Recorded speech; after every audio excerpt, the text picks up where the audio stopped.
M3A, Loud Cry, Medical Missionary, le thème de l'année 2026. Apocalypse 22, verset 12.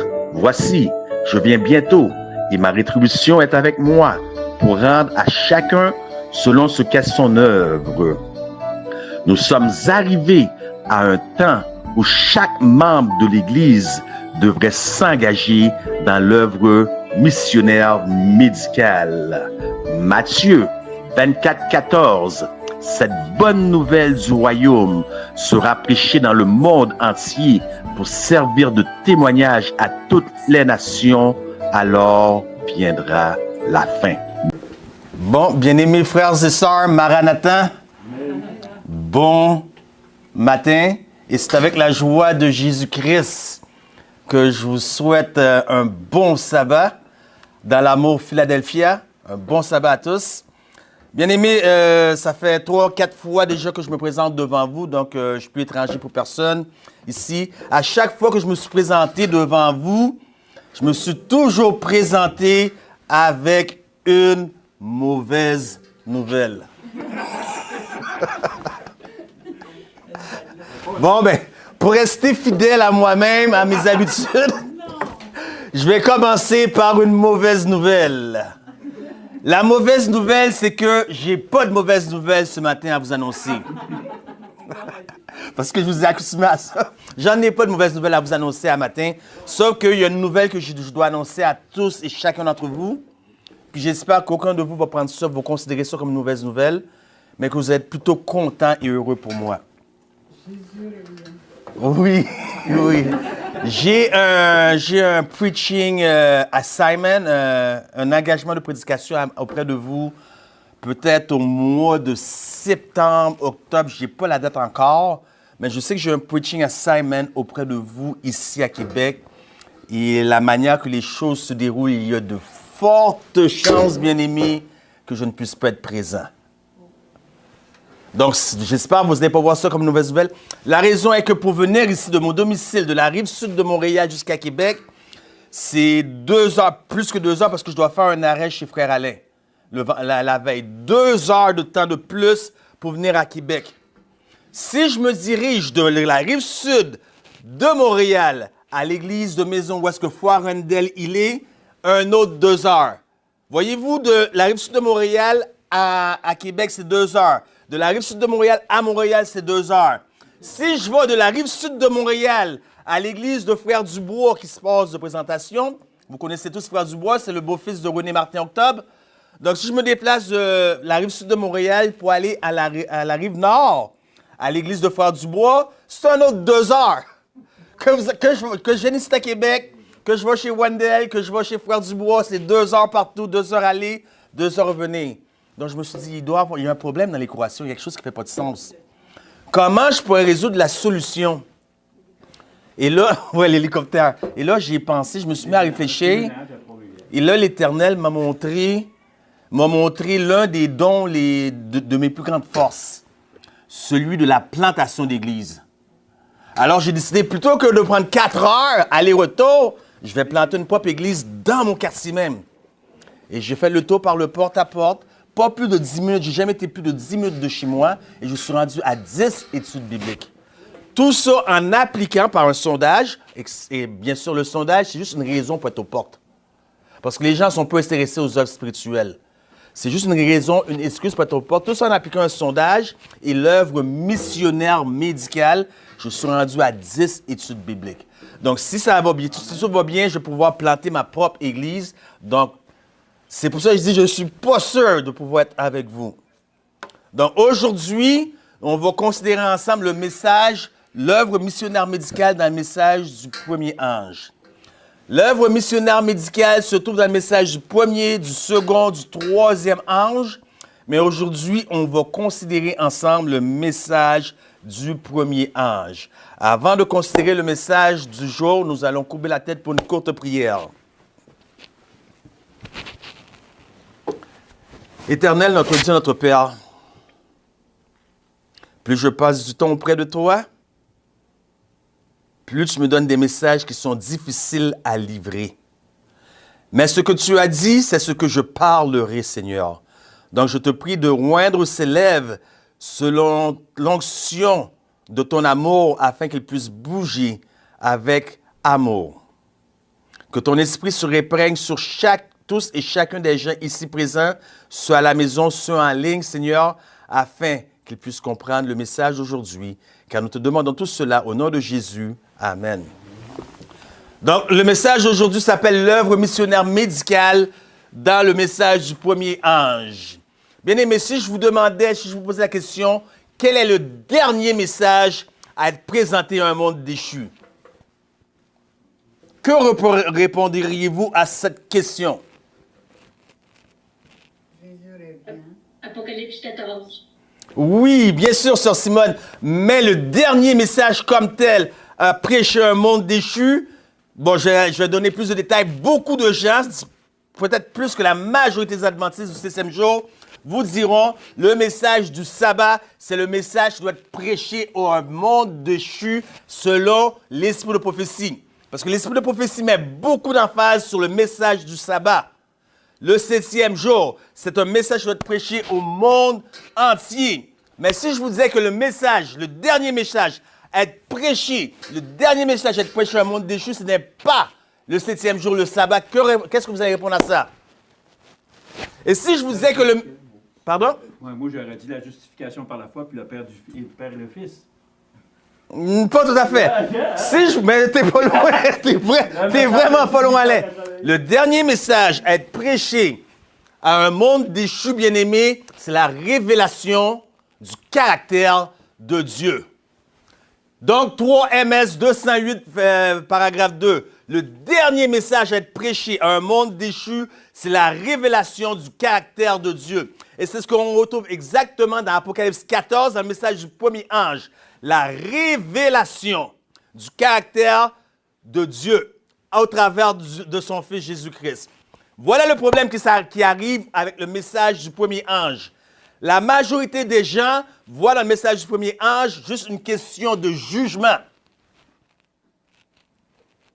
Tandis que le message du premier ange n'a rien à voir comme tel avec une question de jugement. Restez avec moi avant de dire que il a de l'apostasie, il enseigne de l'hérésie.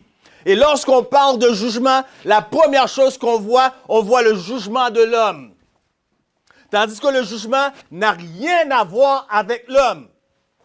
Vous allez entendre des choses nouvelles aujourd'hui, des choses qui vont vous ébranler, des choses qui vont vous choquer, mais soyez pas trop prompt à juger. Écoutez jusqu'à la fin, comme Paul dit, examinez toutes choses et retenez ce qui est bon. L'homme ici n'est pas en jugement. Dieu lui-même est en jugement. Dieu lui-même est assis au banc des accusés. Et dans l'homme. Et vous allez me dire, mais Daniel 7, 25 nous dit que la livre fut ouverte, l'ancien des jours était là. On va y revenir. Daniel 8, 14, on va y revenir. Ce jugement dans Apocalypse 14, c'est le jugement de Dieu. Dieu est assis au banc des accusés parce que quelqu'un accuse. Quelqu'un accuse Dieu. Quelqu'un dit que Dieu est injuste. Dieu a mis des lois qui ne peuvent pas être respectées. Quelqu'un accuse Dieu. Donc Dieu doit vindiquer son nom, en d'autres mots, son caractère. Parce que pourquoi? Si Dieu ne le fait pas, lorsque Dieu vindique son caractère, cela va mettre un terme à la tragédie des siècles, à la grande controverse. On va examiner ça plus près. Donc, il y a des accusations. Donc, Dieu est assis au banc des accusés. Apocalypse 12, versets 7 à 9. Et il y eut une guerre dans le ciel. Michel et ses anges combattirent contre le dragon, et le dragon et ses anges combattirent. Mais ils ne furent pas les plus forts, et leur place ne fut plus trouvée dans le ciel, et il fut précipité, le grand dragon, le serpent ancien, appelé le diable et Satan, celui qui séduit toute la terre. Il fut précipité sur la terre, et ses anges furent précipités avec lui. Il y eut une guerre, dans le grec, polémos, qui ne signifie pas une guerre avec des armes nucléaires, des épées, des armes à poing. Moi, je ne connais pas toutes les armes, là, hein, peu importe, des bombes. Polémos signifie une guerre d'arguments. Quel était l'argument de Lucifer? Dieu nous met des lois. On peut très bien, en tant qu'ange, se gouverner nous-mêmes. Ces lois ne peuvent même pas être respectées. Donc, voyez-vous, une accusation. Accusation de quoi? Le caractère de Dieu. Puisque son caractère se trouve où? Dans les 10 commandements. C'est quoi les 10 commandements? Une révélation du transcript du caractère de Dieu. Le dernier message après être prêché à un monde déchu, le caractère de Dieu. Polémnos, donc une accusation, une attaque contre Dieu. Dieu dit, OK, je te donne 6000 ans, prouve ton fait. Parce que si Dieu, à partir de là, il aurait détruit Lucifer, tous les autres anges, en regardant, il aurait dit, peut-être Lucifer avait raison. Il se serait mis à adorer Dieu par crainte plutôt que par amour. Donc, Satan a 6000 ans pour faire toutes ses œuvres, pour prouver. Tandis, en attendant, Dieu, lui, il fait son œuvre. Et Dieu fait une œuvre très spéciale. On continue. Et j'entendis dans le ciel une voix forte qui disait, maintenant, le salut est arrivé et la puissance et le règne de notre Dieu et l'autorité de son Christ. Car il a précipité, comment? L'accusateur. Donc, s'il y a un jugement, il doit y avoir un accusateur. L'accusateur de nos frères, celui qui l'accusait devant notre Dieu jour et nuit. Écoutez, manquez pas, c'est intéressant. Et ils l'ont vaincu à cause du sang de l'agneau, à cause de la parole de leur témoignage. Dieu fait un œuvre maintenant. Maintenant, n'oubliez pas, il y a une accusation. Dieu est assis au banc des accusés. Donc, le nom, le caractère de Dieu doit être comment? Vindiqué. Regardez, ils l'ont vaincu à cause de la parole de leur témoignage, à cause du sang de l'agneau, la parole de leur témoignage. Ils n'ont pas aimé leur vie jusqu'à craindre la mort.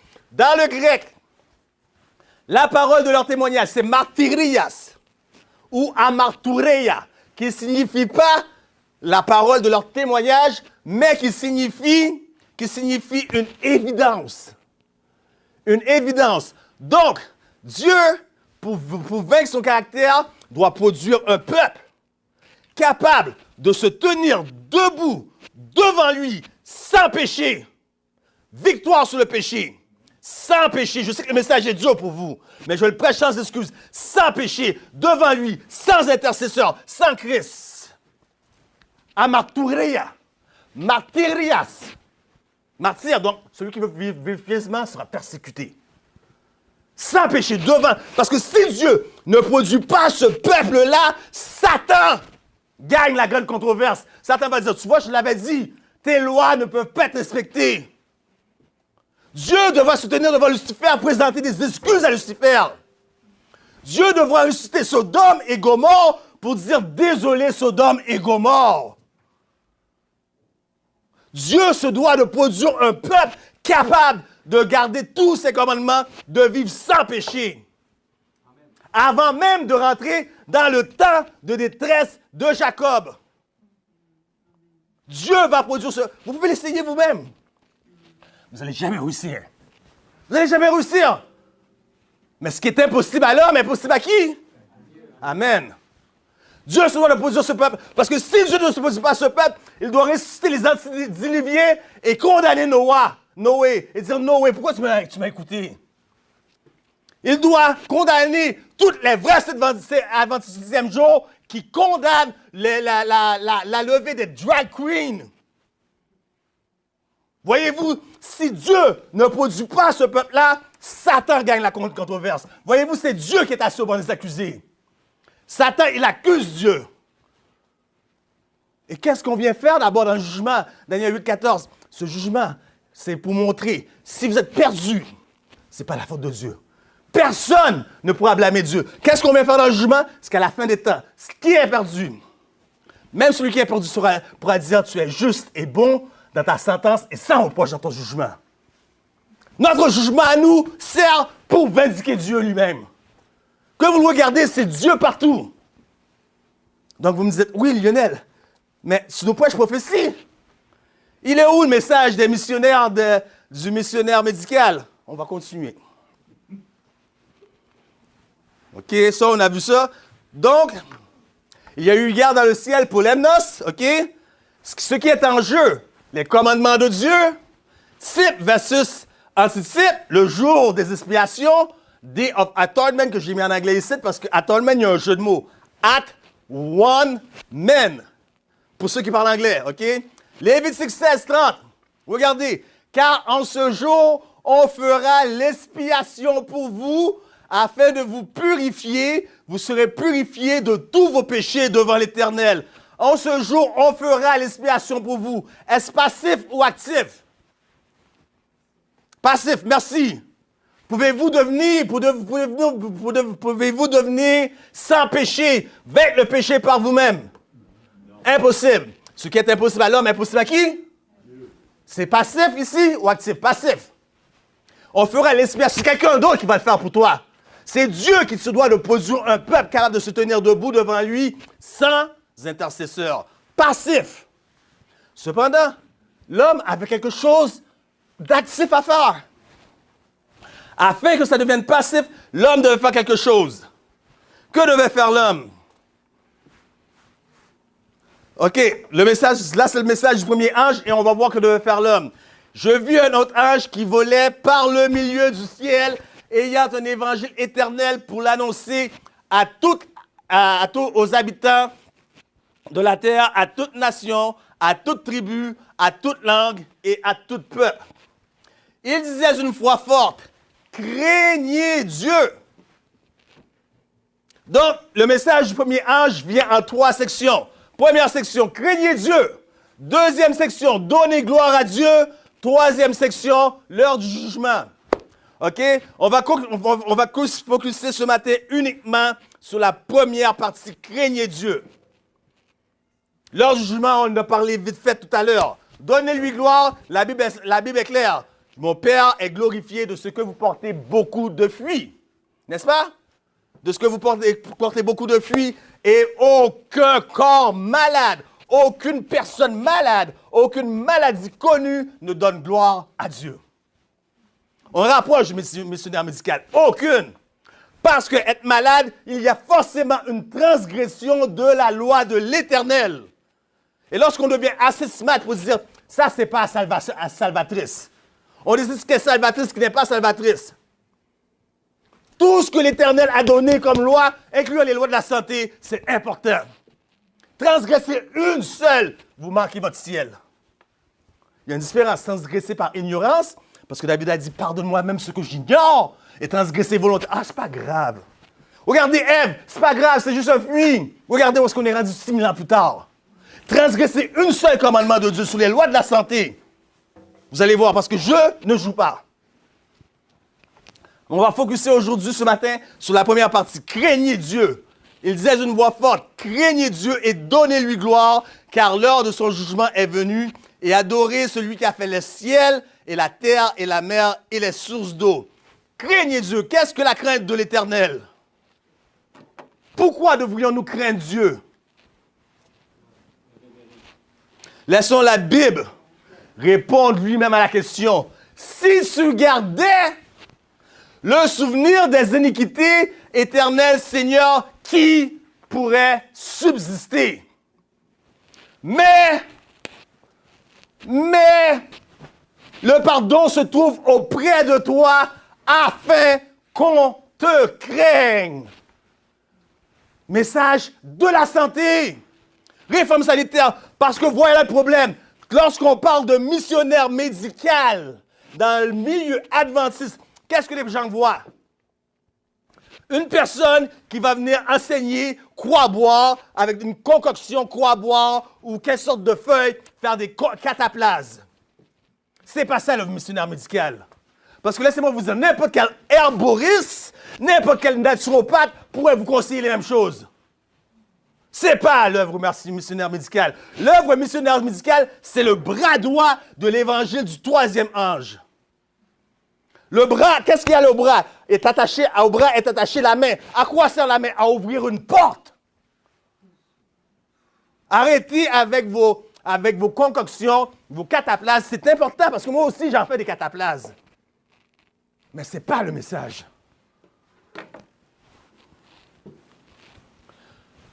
C'est le caractère de Dieu. Le pardon est auprès de toi afin qu'on te craigne. En bas, en haut, c'est verbatim. En bas, c'est ma propre traduction. Je ne sais pas si c'est correct, mais vous avez la traduction en anglais. En bas, nous devons garder devant l'Esprit le Sauveur qui pardonne. Le caractère de Dieu, parce que Jésus, c'est l'image expresse de Dieu. Le Sauveur qui pardonne le péché. Mais nous devons le présenter dans sa vraie position, en venant mourir pour magnifier quoi? La loi de Dieu. Où se trouve le caractère de Dieu? Dans ses commandements, dans sa loi. La loi de Dieu et le rendre honorable. Tout en justifiant le pécheur qui dépendra entièrement de ses mérites, du sang d'un sauveur crucifié et ressuscité.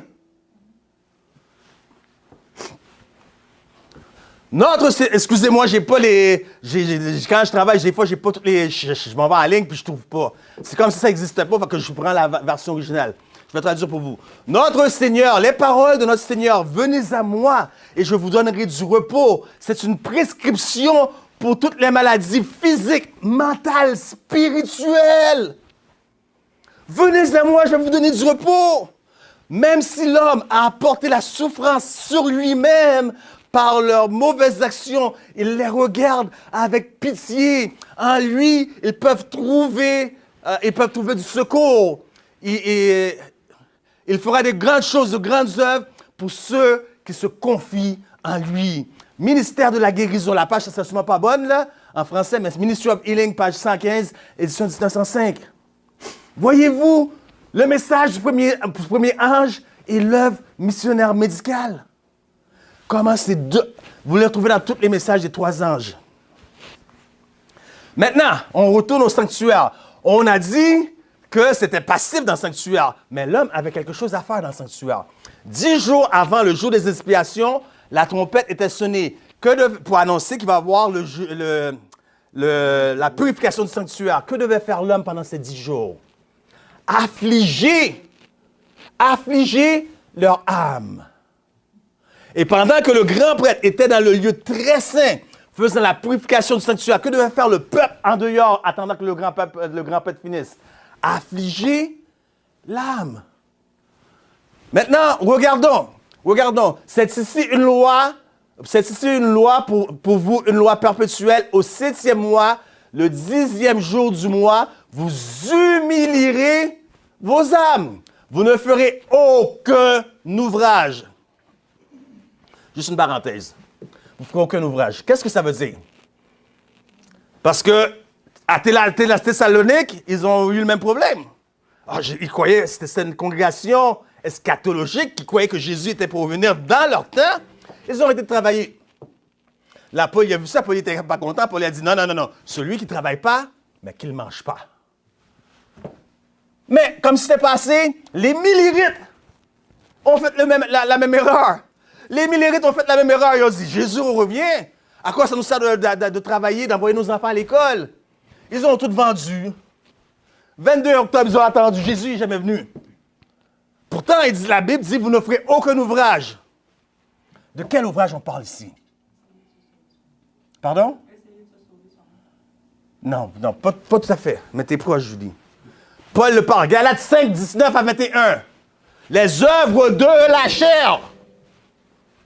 Galates 5, on va le lire. Galates 5, 19 à 21, même si ce n'est pas là-dedans, c'est du fruit matériel pour vous, parce qu'on est à l'église, on est pour étudier avant tout. Le peuple a plus besoin d'enseignement que de prédication dans ces temps-ci. Galates 5, 19 à 21. Peux-tu le lire pour nous, frère Alain, s'il vous plaît? OK, c'est écrit. Or, les œuvres de la chair sont manifestes, ce sont les impudicités, l'impureté, la dissolation, l'idolâtrie, la magie, les miniciés, les querelles, les jalousies, les animosités, les disputes, les divisions, les sectes, l'envie, l'ivrognerie, les excès de table et les choses semblables. Je vous le dis d'avance, comme je l'ai déjà dit, que ceux qui commettent de telles choses n'hériteront point le royaume de Dieu. Donc, durant le jour des expiations, aucune œuvre de la chair devrait être faite. Anticipe, 1844, depuis où sommes-nous? Devrions-nous faire pratiquer les œuvres de la chair ou les œuvres de l'esprit? Immédiatement, Galates 5, 22. OK. Donc, il y avait, il devait faire quelque chose pour être passif. Parce qu'il dit, en ce jour, l'expiation sera faite pour vous. Quelle était cette chose qu'il devait faire pour être passif? L'humiliation de l'âme. Aujourd'hui, regardons Paul, 2 Corinthiens 7, 10. En effet, la tristesse de Dieu, selon Dieu, produit une repentance à salut dont on ne se repent jamais. Ça, c'est la tristesse selon Dieu et non la tristesse par peur des conséquences, qui est la tristesse du monde qui produit la mort.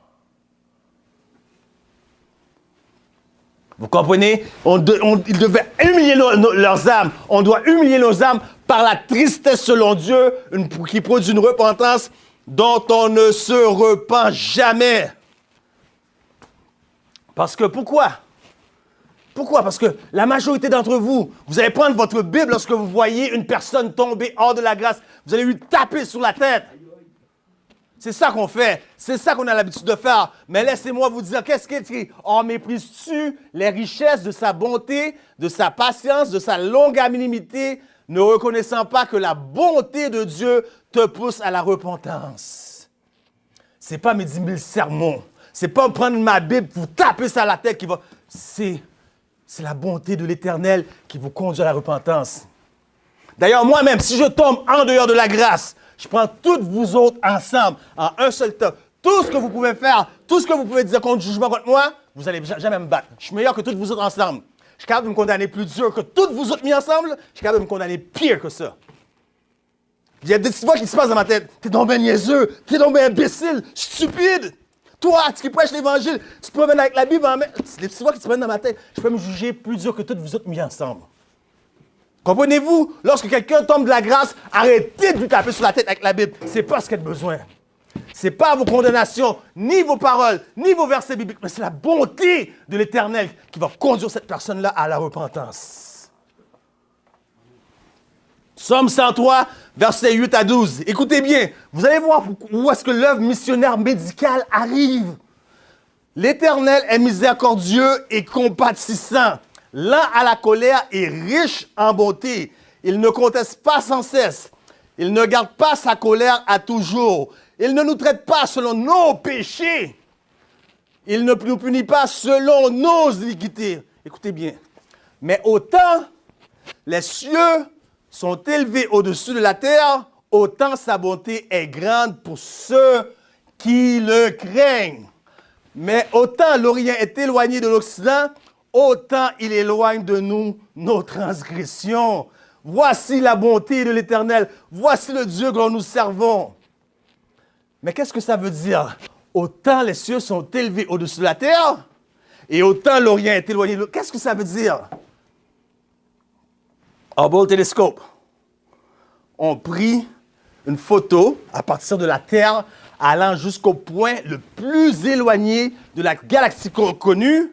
Ils ont dit, à partir de la Terre, aller jusqu'à ce point-là, en voyageant à la vitesse de la lumière, ça va prendre 96 billions d'années. En voyageant à la vitesse, voyez-vous, autant les cieux sont-ils. Voilà le message. Voilà, Satan va accuser, Satan présente Dieu comme un Dieu qui vous regarde. Ha ha, je t'ai pogné, t'as péché. Le caractère de Dieu, c'est le dernier message à présenter à un peuple, à un monde déchu. Alors, laissez pas Satan vous avoir. Autant les cieux sont éloignés, autant il éloigne de nous nos transgressions. Voilà l'Éternel des armées que je sers. Autant l'Orient est éloigné de l'Occident, autant il éloigne de nous nos transgressions. Laissez pas Satan vous jouer dans la tête. C'est le père du mensonge. Et quiconque viendra avec la Bible vous taper sur la tête après, lui, il travaille pour Satan. Mais vous dites, Lionel, tu n'as aucune idée. Tu ne sais pas ce que j'ai fait, Lionel. Tu ne sais pas que le fils que j'ai, ce n'est pas de mon mari. Et mon mari ne le sait jamais jusqu'à présent. C'est un acte d'adultère. Tu dis, Lionel, tu ne sais pas. J'ai commis un meurtre parce que je voulais cacher ça sur l'église pour ne pas être radié. J'ai commis un meurtre par l'avortement. Tu ne sais pas ce que j'ai fait, Lionel. Ok, traitez-moi de menteur, comme vous, mais vous ne pouvez pas dire l'Éternel est menteur. Autant les cieux sont élevés au-dessus de la terre, autant l'Orient est éloigné de l'Occident. En beau télescope, de la terre jusqu'au point le plus éloigné avec la vitesse de la lumière, 96 billions d'années. Vous ne pouvez pas dire que Dieu est menteur. Quand voyez-vous, 9/10 de toutes les maladies commencent où? Dans l'esprit. 9/10. Toutes les maladies connues, cancer, Alzheimer, sida, toutes les maladies connues, 9/10 commencent dans l'esprit. Témoignage pour l'Église, volume 2, page 647. 9/10 de toutes les maladies. De 6/10 des 9/10, savez-vous qu'est-ce que les causes? 6/10 des 9/10, c'est causé par, par la culpabilité. 6/10 des 9/10 de toutes les maladies connues est causé par la culpabilité. Tandis que l'Éternel dit, autant les cieux est éloignés, autant l'Orient est éloigné de l'Occident. 6/10 causé par la culpabilité. Est-ce que c'est une repentance selon le monde ou la repentance selon Dieu dont on ne se repent jamais? C'est une repentance selon le monde, une repentance à la mort. Donc, en tant que missionnaire médical, arrêtez de dire « Oh, t'as tel problème? Bon, prends telle concoction, on va faire tel cataplase. » Arrêtez! Vous devez prendre le temps de vous asseoir avec les gens et parfois juste leur parler et leur écouter. Parce que toutes les maladies sont spirituelles.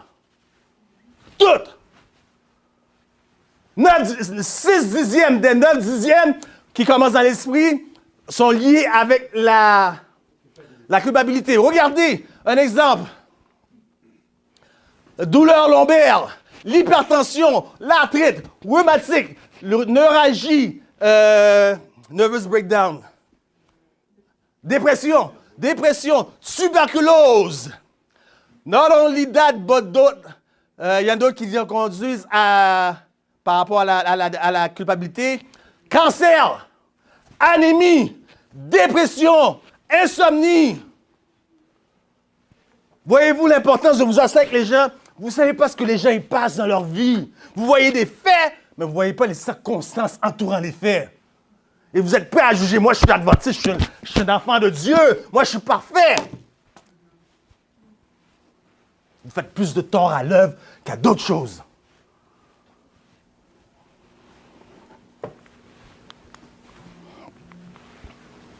Bien-aimés, on va considérer la méthode de Christ maintenant. La méthode de Christ, dans l'œuvre missionnaire médicale, est la seule. Quelle partie de seule, vous ne comprenez pas? Elle est la seule. Il n'y en a pas deux, il n'y en a pas trois. La seule qui va donner du succès. Christ se mélangeait avec les gens. Aujourd'hui, est-ce qu'on se mélange? Non, on ne veut pas se mélanger. Non, le péché ne doit pas rentrer dans l'Église. Si tu ne veux pas que le péché rentre dans l'Église, donnez les gens apprennent par l'exemple. Donnez l'exemple. Prenez la porte. Le Christ se mélangeait avec les hommes comme quelqu'un désirant leur bien. Il leur montrait la sympathie. Il ministered to their needs. Il œuvrait à leurs besoins et gagnait leur confiance. Après, il disait, suivez-moi.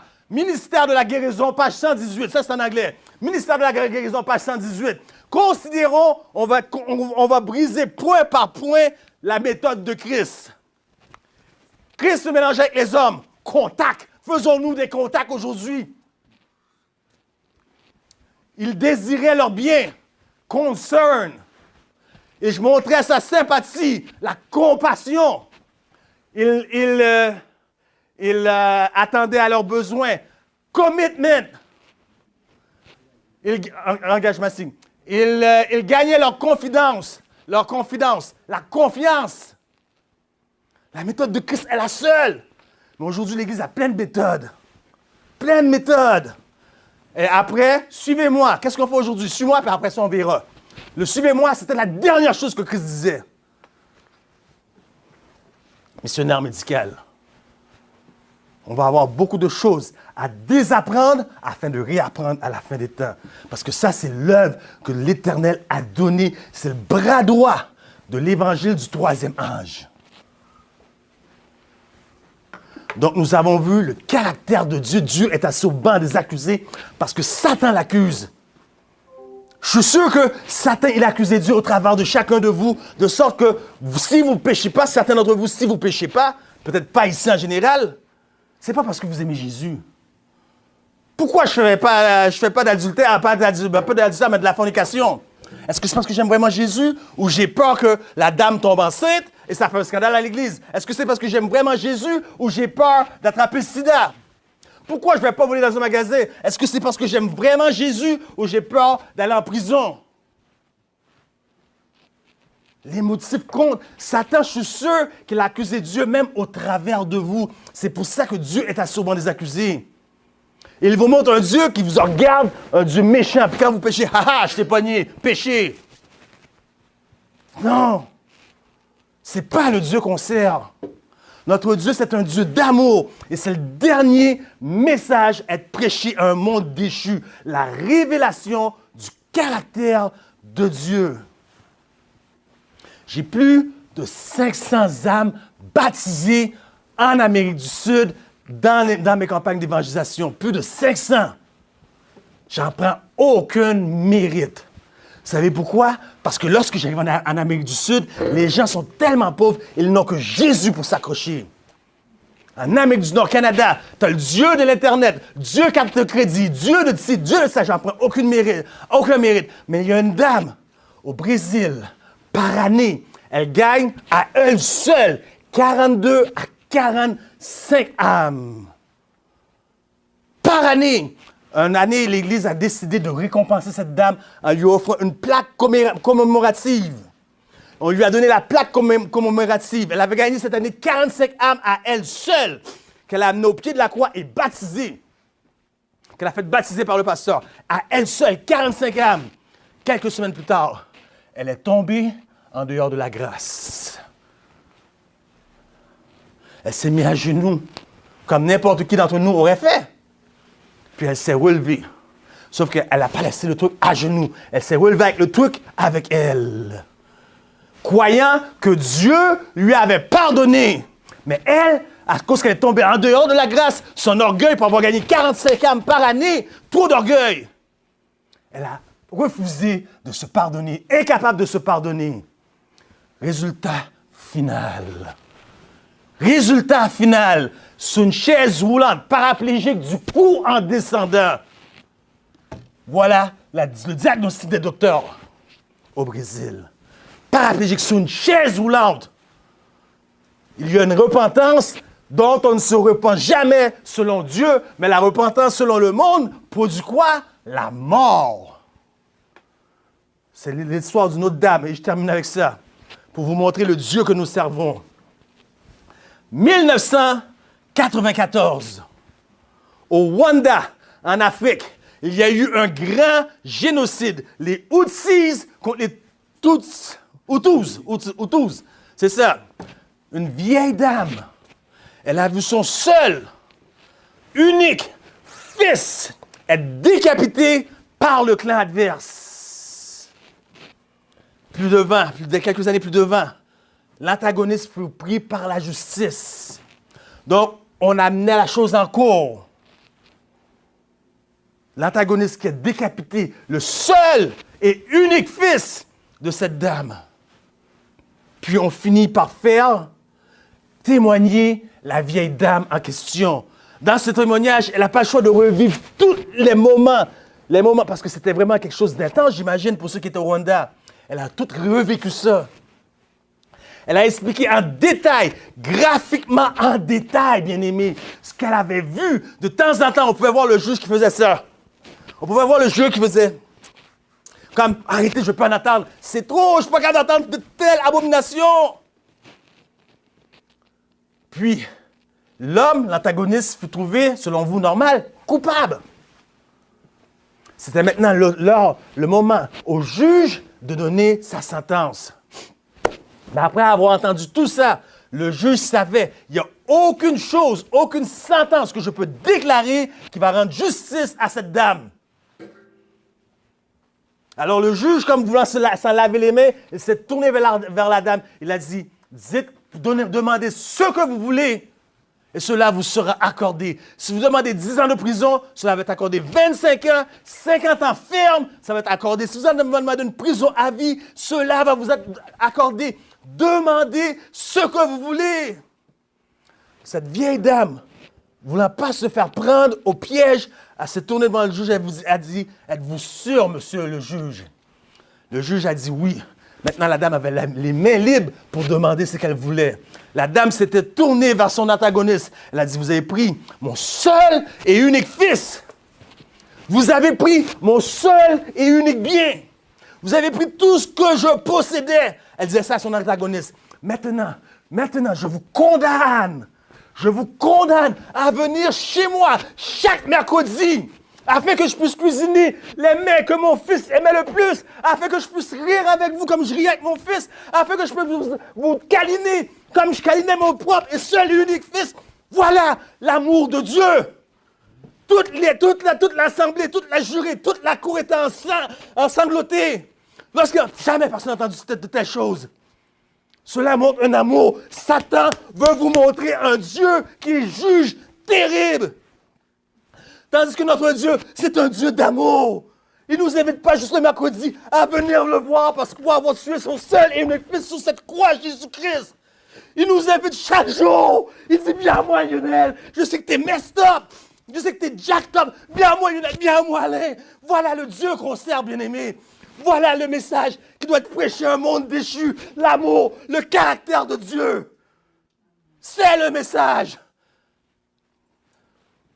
Bien-aimés, Jésus nous confie une œuvre d'amour. Annoncé partout, le dernier message, la révélation du caractère de son Père. La révélation du caractère Dieu est amour. C'est le dernier message à être prêché. C'est pas le sabbat. Le sabbat est là parce que sans le 4e commandement, vous avez 9 suggestions. Mais c'est pas le sabbat. C'est la révélation du caractère de Dieu que Lucifer a sali. Qui sont ceux qui veulent se mettre debout et dire « Je vais me tenir du côté de Dieu par ma vie ». Si c'est votre désir, mettez-vous à genoux avec moi, je vais prier pour vous.